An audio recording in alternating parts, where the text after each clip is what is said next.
Hi guys, this is के Viswanathan hair. आज फिर से एक टॉपिक को लेकर आप लोगों के सामने हाजिर है।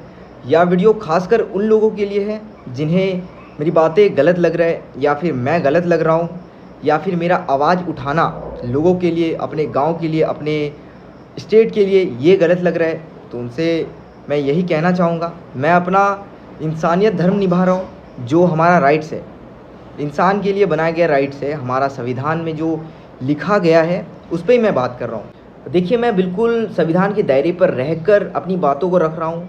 हमारे अंडमान निकोबार के लोगों के लिए रख रहा हूँ। जो हमारा संविधान हमें राइट देता है, वो राइट्स का मांग कर रहा हूँ। जैसा कि मैं जब यूनियन पब्लिक सर्विस कमीशन का प्रिपरेशन कर रहा था, जिस पर मैंने द कॉन्स्टिट्यूशन ऑफ इंडिया को पढ़ा, भाग 3 जो हमारा फंडामेंटल राइट्स है, जो मौलिक अधिकार है, उस पर 14 से लेकर 35 तक सबसे बड़ा चीज़ मुझे यही दिखा कि जो हमारा मौलिक अधिकार है, जो बेसिक अधिकार है एक इंसान को जीने के लिए, ये अधिकार को कोई छीन नहीं सकता। इसको छीनने के लिए बड़ी सी बड़ी शक्ति चाहिए। जैसे इमरजेंसी लगाना पड़ गया देश पर, कोई बड़ा घटना घट गया, ऐसे जगह पर ये हमारा अधिकार को रद्द किया जाता है। लेकिन हमारे अंडमान निकोबार पर मुझे दिख रहा है कि ये हमारा जो बेसिक अधिकार है, जैसे कि समानता का अधिकार, यह अधिकार हमें नहीं मिल रहा है, या फिर ऐसा भी कह सकते हैं कि बहुत कम मिल रहा है। ऐसा मैं इसलिए कह रहा हूँ क्योंकि हमारे अंडमान निकोबार पर कुछ ऐसे भी गांव हैं जहाँ पर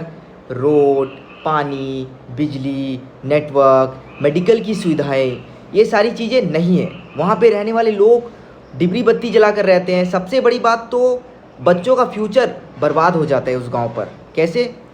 5th क्लास तक वो जाते हैं स्कूल, उसके बाद उसे क्या है, सीनियर सेकेंडरी जाना पड़ता है। तो उसके लिए 1 घंटा 2 घंटा पैदल चलना पड़ता है, रास्ते से, कीचड़ से, जंगल के बीचों बीच से। तो ये बच्चे बिल्कुल परेशान हो जाते हैं, एकदम हरासमेंट हो जाते हैं स्कूल जाने आने में। तो इस वजह से स्कूल छोड़ देते हैं 7th क्लास 8th क्लास पर, और अपनी पूरी ज़िंदगी उसी जंगल पर बिता देते हैं। तो मुझे ऐसा लगता है कि जो हमारा संविधान हमें जो राइट्स देता है, ये राइट्स तो उन्हें नहीं मिला। जो राइट्स सिटी वालों को मिला, जो राइट्स पोडलर वालों को मिला, जो राइट्स माइमदर वालों को मिला, वो राइट्स बुरांग वालों को नहीं मिला।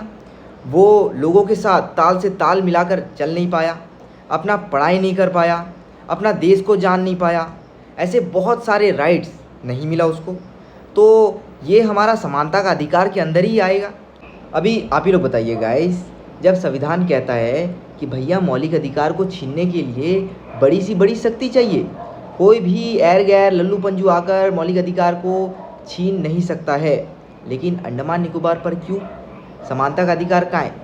मैं एक ऐसे गांव से हूँ जहाँ पर रोड नहीं है, जहाँ पर मेडिकल की सुविधा नहीं है, जहाँ पर नेटवर्क नहीं है, जहाँ पर पानी की कनेक्शन नहीं है, जहाँ पर पुलिस बूथ नहीं है, कुछ भी नहीं है। उस गाँव से मैं बिलोंग करता हूँ, उस गाँव से मैं निकल कर आया हूँ यहाँ तक। इसलिए मैं जानता हूँ कि एक इंसान को जीने के लिए, एक इंसान का सपना, उसको पूरा करने के लिए सहयोग चाहिए होता है। अपनों का साथ तो चाहिए होता ही है, साथ साथ हमारे सरकार का भी साथ चाहिए होता है। उस गांव से मैं निकलकर अपने गांव के लिए लड़ रहा हूं, अपने जैसे गांव वालों के लिए लड़ रहा हूं, अपने अंडमान निकोबार में रहने वाले निवासियों के लिए लड़ रहा हूं। और गाइस, आप सबसे एक ही निवेदन रहेगा मेरा कि मेरे लिए, मुझ जैसे गाँव पर रहने वाले लोगों के लिए मुझे सपोर्ट कीजिए, मेरा साथ दीजिए। चैनल पे नए हो तो सब्सक्राइब करके जाना ना भूलें गाइस। आपका एक सब्सक्राइब करने से मुझे हिम्मत मिलेगा अपनी बातों को एडमिनिस्ट्रेशन के सामने रखने के लिए। हम एक सोवरेंटी कंट्री पे रहते हैं, with the people of India. यहाँ पर सरकार जनता के पक्ष में, जनता के हक में काम करती है। अगर हम सब एकजुट होकर हमारा हक के लिए लड़ेंगे तो हमसे हमारा हक कोई नहीं छीन सकता है। दोस्तों, यही बोलकर मैं वीडियो को समाप्त करना चाहूँगा। जय हिंद, जय भारत।